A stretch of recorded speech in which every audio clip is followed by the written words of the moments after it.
ఉండడం వల్ల, లేదు సినిమాని నమ్ముకొని వాళ్ళు నడిపించినటువంటి థియేటర్లు నష్టం వస్తుందని గ్రహించి చాలా కళ్యాణ మండపములుగా అవి అవతరించి.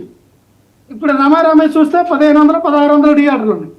ఆ 1500, 1600 థియేటర్లో అల్లు అరవింద్ గారేమో నాకు 15 థియేటర్లు ఉన్నాయి, తెలంగాణలో ఒకటి, ఆంధ్రప్రదేశ్లో 14 అని అంటారు. దిల్ రాజు గారేమో తెలంగాణలో 15, ఆంధ్రప్రదేశ్లో 15, నాకు 30 థియేటర్లే ఉన్నాయని. మనకి సత్యనారాయణ గారు ఆయన ఒక 50 ఉంటాడు అంటాడు, ఇంకొక ఆయన ఒక 20, 30 అంటాడు. అయితే మిగతా థియేటర్లు అని కూడా బయట ఉన్నట్టే కదా. ఆ నలుగురు దీనికి కారణం ఎలాగవుతారని నేను అడుగుతాను. సార్, ఆ నలుగురు దీనికి కారణమైనప్పుడు కొత్తాధిపత్యం సెలయించేటప్పుడు గత 20 సంవత్సరాల నుంచి వీళ్ళు చేస్తున్న కొత్తాధిపత్యంలో పవన్ కళ్యాణ్ గారు కూడా బాధ్యుడే కదా. ఆయన కూడా ఇందులో బాధ్యత వహించాలి కదా. ఈ రోజున నేను డిప్యూటీ సీఎం అయ్యాను, నేను ప్రశ్నిస్తాను, సినిమా రంగాన్ని ప్రక్షాళన చేస్తాను, సినిమా రంగాన్ని డెవలప్మెంట్ చేస్తాను, సినిమా రంగానికి ఏం కావాలంటే నేను వరాల చల్లు ఇస్తానని చెప్పడం ఈ రోజు మాట.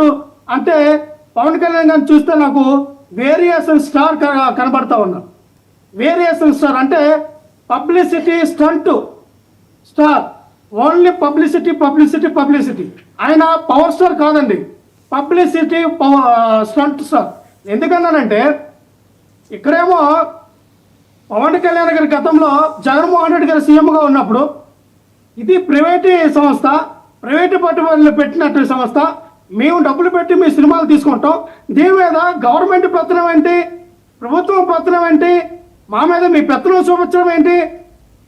అయితే మీ పెత్తనం చూపించాలంటే మీరు సినిమాలు తీయాలి, మీరు డిస్ట్రిబ్యూటర్గా ఉండాలి, ఎగ్జిబ్యూటర్గా ఉండాలి, లేదంటే మీరు ఒక ప్రొడ్యూసర్ అయ్యి ఉండాలని చెప్పి నీతులు చెప్పారు కదా.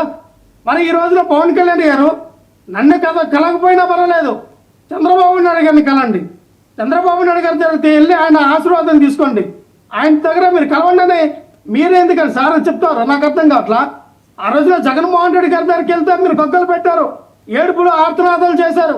ఈ రోజు నేను ఒకటే అనుకున్నా, పవన్ కళ్యాణ్ గారు పవర్ స్టార్, పవర్ఫుల్ అనుకున్నా కానీ పెద్ద పాలేరుగా ఇటువంటి పాలేరుతనం చేస్తారని అనుకోవాలి.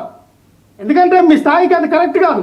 నిజంగానే సినిమా ఇండస్ట్రీలో అవకతవకలు జరిగినా, వాళ్ళకి ఏమైనా ఇబ్బంది ఇరుకులు వచ్చినా, సినిమా ఇండస్ట్రీ డెవలప్మెంట్ కోసం వాళ్ళకున్న ప్రజా ప్రతినిధులు కానీ, వాళ్ళకున్న ప్రతినిధులు ఎవరైతే సినిమా ఇండస్ట్రీకి ప్రతినిధులు ఉంటారో ఆ సంఘ ప్రతినిధులు కానీ వాళ్ళు వెళ్ళి చర్చిస్తారు, మాట్లాడుకుంటారు. మీరెందుకండి చెప్పాలి? వెళ్ళి నారా చంద్రబాబు నాయుడు గారిని కలండి. అంటే ఈ రోజున మీకు జరిగితే ఒకటే, ఆ రోజున జగన్మోహన్ రెడ్డి గారు జరిగితే ఒకట.